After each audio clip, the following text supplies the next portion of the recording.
नमस्कार मित्र आणि मैत्रिणी, welcome to my channel. Kamali याच्या भागामध्ये हे दाखवले गेलं आहे की कमळीच्या कॉलेजमध्ये मराठी दिनाबद्दल कमळी एवढं नाव तिचं गाजवते ना, काही विचारायलाच नको. कारण की ऋषी तिच्याकडे एकटक पाहतच राहतो. अरे कमळी, तुला किती नॉलेज आहे सगळ्या गोष्टीचं आणि किती सांगत असते. तिच्या त्या एका एका शब्दाने कॉलेजमधली सगळी काही मुलं ना तिच्याकडे पाहतच राहतात.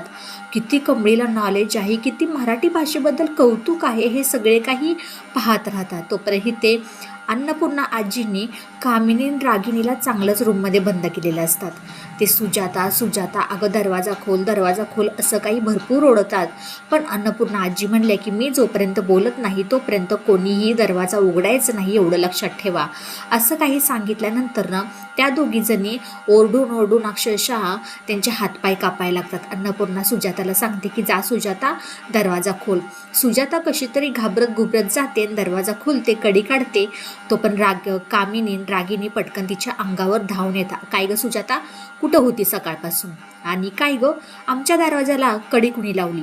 सुजाता बोलते, मी तर किचनमध्ये होते स्वयंपाक करत आणि मला काय माहीत नाही कडी वगैरे कुणी लावली. तू सकाळपासून काय गं, स्वयंपाकच करत होती का किचनमध्ये? नाही हो, घरातली कामं केली, स्वयंपाक केला, गच्चीवरती गेली. काही कामं असतात ना, सगळी काही दिवसभरात केलेली कामं त्या दोघींना सांगून टाकते. तुमच्या दोघींना खाली मॅडमने बोलवलं आहे, चला लवकर. कामिनी पटकन वचकीना अंगावर आल्यासारखी म्हणते, काय झालं, कोणी बोलवलं आहे आम्हाला, कशासाठी बोलवलं आहे? सुजाता म्हणते, मला काय ते माहीत नाही आहे, पण तुम्ही चला खाली.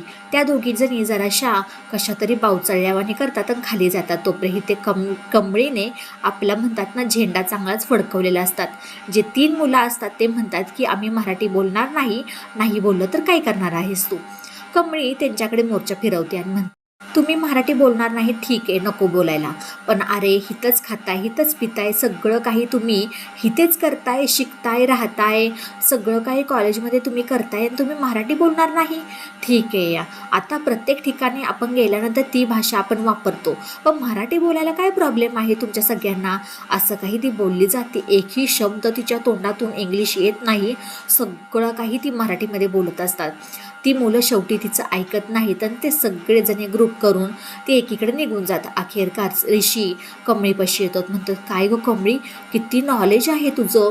खरंच एखादी कॉम्पिटिशन जर इथं असती ना तर तुझंच नाव मी काढलं असतं नंबर पहिल्यांदा. कमळी म्हणते, सर कॉम्पिटिशन वगैरे काही तसलं म्हणायचं नाही बरं का, इंग्लिश बंद. अगं स्पर्धा आहे सांगतोय मी. ऋषी कमळी दोघंजणी एकमेकांबरोबर बोलण्यामध्ये एवढे मग्न झालेले असतात की त्यांना काहीही कळत नाही की आपण काय करतोय. तोपर्यंत कॉलेजची 2 मुलं कमळीकडे एकटक पाहतच राहतात. त्यातला एक मुलगा दुसऱ्या मुलाला म्हणतो, जा ना रे जा, तिला प्रपोज कर, काय असं उभा राहिलाच बघत? तो मुलगा म्हणतो, अरे ही मुलगी ना सगळ्यांपेक्षा थोडीशी वेगळीच आहे आणि ही माझं प्रपोज एक्सेप्ट करल का नाही ते काय मला माहीत नाही आहे, पण आज जिने ते काय पोरांनाच तसं तिने सुनवलं आहे ना, त्याच्यावरून जरा मला भीतीच वाटते. अरे ही ते सगळं काही प्रपोज डे वगैरे सगळं काही गेलं आणि तू तिच्याकडे नुसता पाहतच राहणार आहेस का? ते 2 मुलं तिच्यापासून लांब जातात आणि म्हणतात की नाही, माझी काही हिंमतच होणार नाही तिला काही बोलायची, माझे मनातलं सांगायचं. तोपर्यंत असं काही बोलत असताना अन्नपूर्णा आजीने जे काही कडी काढायला लावली होती त्या दोघीजणी खाली येतात. म्हणतात की अगं तुम्ही दोघीजणी आतमध्ये होता ना, ठीक आहे, जेवायला जाणार होता? हो, ते मला कळालं होतं, पण मी आजारी होते. त्यावेळेस माझ्याबरोबर काय घडलं काय नाही ते मला अजिबात काही आठवत नाही आहे आणि त्यावेळेस तुम्ही माझी चांगलीच काळजी घेतली असेल ना. कामिनी रागिनी म्हणतात, हो घेतली. असं काही त्या दोघीजणी खोटं बोलतात. तोपर्यंत तुम्हाला काही खायचं आहे ते सांगा पटापटा, मी मागवते. त्या दोघीजणी एकमेकीकडे बघतात, म्हणतात की लाडू जिलेबी. दोघींनी आपल्या मनपसंतच्या गोष्टी मागवायला लावतात. तोपर्यंत अन्नपूर्णा आजी म्हणतात, जा सुजाता, लाडू आणि जिलेबी घेऊन ये, जा. ह्यांनी माझी किती सेवा केली आहे तुला माहिती आहे का? आणि प्रत्येक गोष्ट ह्यांनी माझी किती काळजी घेतली, स्वतःच्या हाताने मला भरवलं, सगळं काही केलं. तोपर्यंत सुजाता जाते, पटकन लाडू आणि जिलेबी घेऊन येते आणि कामिनी रागिनी त्या जिलेबी लाडूकडे पाहता क्षणी तोंडात कधी टाकीन असं झालेलं असतं. रागिनी थांबत नाही, टाकते तोंडात लाडू. तोपर्यंत अन्नपूर्णा आजी म्हणते, रागिनी अगं थांब, एवढी कसली तू गडबड करते, मी माझ्या हाताने भरवणार.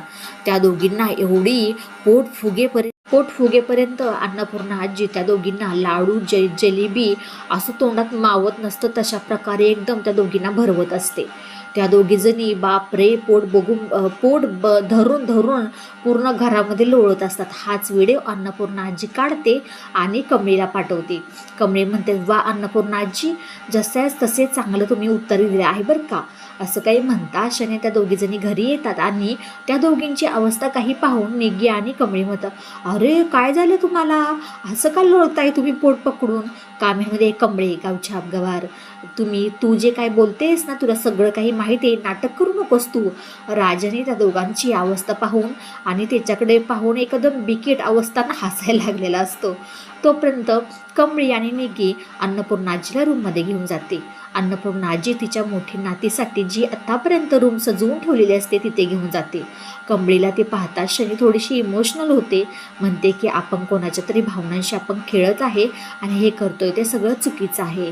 तोपर्यंत निग्गी पण हे पाहते आणि म्हणते की अन्नपूर्णा आजीने किती छोट्या छोट्या गोष्टी इथे सगळ्या काही ठेवल्या आहेत आणि त्याच्यावरूनच कळतं की अन्नपूर्णा आजींचं कमळी म्हणजे थोरल्या नातीबद्दल किती प्रेम आहे. राजन खुणावून सांगतो की कमळी, हे सगळं तू काही घे आणि खूप म्हणजे आईला जरा बरे वाटेल.